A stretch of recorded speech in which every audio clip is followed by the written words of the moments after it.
और प्रतिक्रियाओं के बीच में चुनावी नतीजों के बड़े दिन में इस वक्त हमारे साथ में वीडी शर्मा जी जुड़ रहे हैं, भारतीय जनता पार्टी मध्य प्रदेश के अध्यक्ष। शर्मा जी, बहुत स्वागत है आपका। नमस्कार, बधाई आपको। गुजरात के जो नतीजे हैं वो एक तरफा हैं, प्रचंड जीत की तरफ आपको ले जाते दिखाई पड़ रहे हैं, इसके लिए ढेर सारी बधाई, शुभकामनाएं। लेकिन हिमाचल में स्थिति अभी भी डामाडोल नजर आ रही, दोनों पर आपकी प्रतिक्रिया। देखिए, भारत के राजनीतिक इतिहास में गुजरात के चुनाव ने एक नया माइलस्टोन खड़ा किया है, और वो ये है कि विकास और गुड गवर्नेंस को जनता कैसे समर्थन करती है। तो माननीय प्रधानमंत्री नरेंद्र मोदी जी के नेतृत्व में गुजरात के अंदर इस बात की स्थापना हुई और इतिहास बना है। एक राजनीतिक दृष्टि से कुशल रणनीति कैसे बन सकती है, अमित शाह जी ने इस भारत के इतिहास में जो उनको राजनीति का चाणक्य कहा जाता था, आज गुजरात में इसकी स्थापना बड़ी गंभीरता के साथ हुई है। क्या कुशल रणनीति और विकास और गुड गवर्नेंस, और जिसको मैं कहता हूं हमेशा से कि गरीब कल्याण की योजनाएं जो माननीय प्रधानमंत्री नरेंद्र मोदी के नेतृत्व में जो गरीबों का जीवन बदल रही है। केवल नारा नहीं दिया गरीबी हटाने का, जो जिंदगी भर कांग्रेस देती रही, माननीय प्रधानमंत्री ने कहा गरीबों का जीवन बदलना है। आज गरीबों के जीवन बदलने का अभियान, ये विश्वास जाकर जो हुआ है गुजरात के अंदर, तो जनता ने अपार स्नेह और समर्थन माननीय प्रधानमंत्री और माननीय अमित शाह जी को और भारतीय जनता पार्टी को दिया है। इसके लिए मैं माननीय प्रधानमंत्री जी का, माननीय अमित शाह जी का बहुत बहुत अभिनंदन करता हूं। माननीय जेपी नड्डा जी को बधाई देता हूं कि आज इतिहास भारत की राजनीति में इतनी प्रचंड जीत राजनीतिक इतिहास में किसी राज्य की नहीं हुई जो गुजरात ने इस बार इतिहास बनाया। लेकिन हिमाचल के बारे में, जहां से राष्ट्रीय अध्यक्ष आते हैं, उनके बारे में कहा जा रहा है कि हिमाचल के बारे में भी मीडिया ही इस बात को कह रहा था कि हिमाचल के अंदर हमेशा से ट्रेंड रहा है, लेकिन उस ट्रेंड को तोड़ने का काम भी भाजपा कर रही है। और मुझे ऐसा लगता है कि परिणाम आते आते भारतीय जनता पार्टी की ही सरकार बनेगी और हम बहुमत की ओर जाएंगे। जी, कांग्रेस के जब नेता जुड़े हमारे साथ गुजरात में, तो उन्होंने कहा कि आम आदमी पार्टी ने वहां उतरकर जो कांग्रेस के वोटों में सेंध लगाई है, वो दरअसल बीजेपी की बी टीम की तरह उन्होंने काम किया है।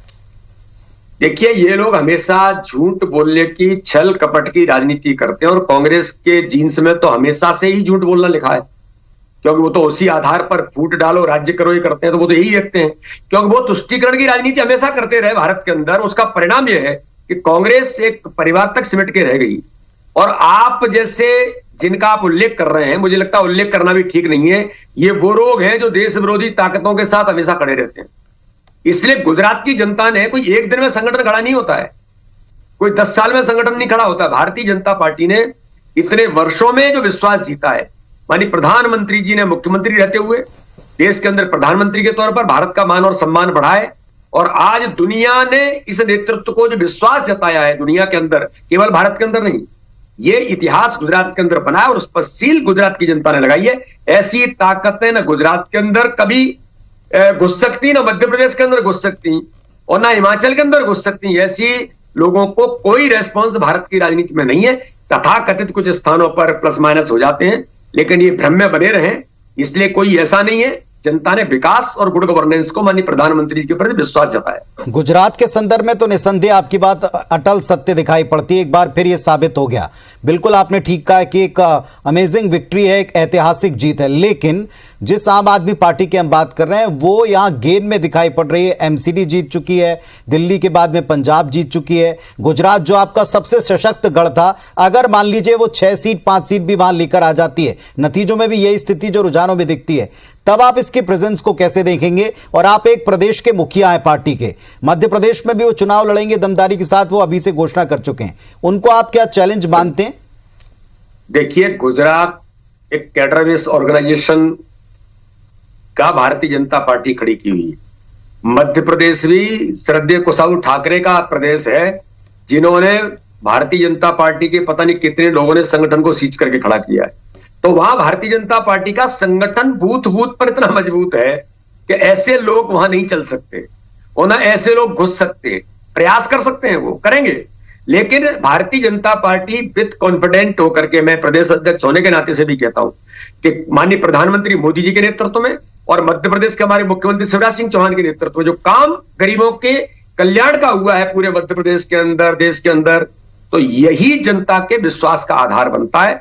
और मैं ऐसा मानता हूं कि जो आप कह रहे हैं कि गुजरात के अंदर और 2 4 5 वो बिल्कुल जितने आगे होंगे, जनता उनको नकार देगी, ये कहीं से कहीं तक नहीं स्वीकार हो सकते। इसलिए जिस प्रकार का अपार समर्थन गुजरात के अंदर मिला है और मध्य प्रदेश के अंदर भी आगामी 2023-2024 में गुजरात की आंधी मध्य प्रदेश के अंदर भी चलेगी, ये मुझे पूर्ण विश्वास है। लेकिन अभी कांग्रेस और आम आदमी पार्टी दोनों स्टैब्लिश कर रहे हैं कि धीरे धीरे हम भारतीय जनता पार्टी को उनके गढ़ों में, उनके किलों में समेट रहे हैं। क्या एमपी में इस माहौल का कोई असर पड़ेगा या पॉजिटिव ही असर पड़ेगा? भारतीय जनता पार्टी देखते देखते, जो नेहरू जी कहते थे इस जनसंघ को मैं कुचल दूंगा, तब डॉक्टर श्यामा प्रसाद मुखर्जी ने कहा था, नेहरू जी मुझे ये तो नहीं पता जनसंघ कब कुचला जाएगा, लेकिन ये जो विचार जिसके मन में आया है उस विचार को हम जरूर कुचल देंगे इस देश के अंदर। और आज कांग्रेस खत्म हो गई। केवल एक परिवार तक राष्ट्रीय अध्यक्ष नहीं मिलता उनको, या तो उनके परिवार का व्यक्ति मिलता है या दरबार का व्यक्ति मिलता है।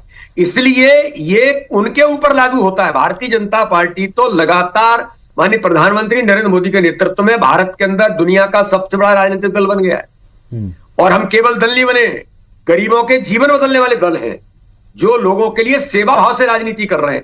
केवल राजनीति में आने के लिए, सत्ता में आने के लिए भारतीय जनता पार्टी नहीं है।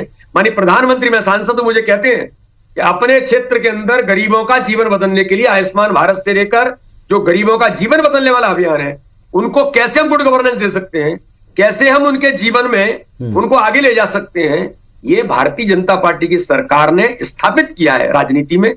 इसलिए मैं ऐसा मानता हूं कि इस दिशा में भारतीय जनता पार्टी, माननीय प्रधानमंत्री माननीय अमित शाह जी की कुशल रणनीति जो देश के लिए जरूरत है, इसलिए इस दिशा में कोई कांग्रेस और ये सब कहते रहे ना, भारतीय जनता पार्टी लगातार आगे बढ़ने का छोटा सा काम सवाल, करती है। इतना मजबूती के साथ में राज चला रहे हैं गुजरात में भारतीय जनता पार्टी, बावजूद इसके यहाँ 30 से ज्यादा सभाएं करनी पड़ी हैं। आपकी इकाई कहती कि डिमांड थी, लेकिन कांग्रेस और आप कहती कि साहब ये शुरुआत में उनको भांप गया था कि सीधे आपको अपना ब्रह्मास्त्र चलाना पड़ेगा, मोदी जी को ही लाना पड़ेगा।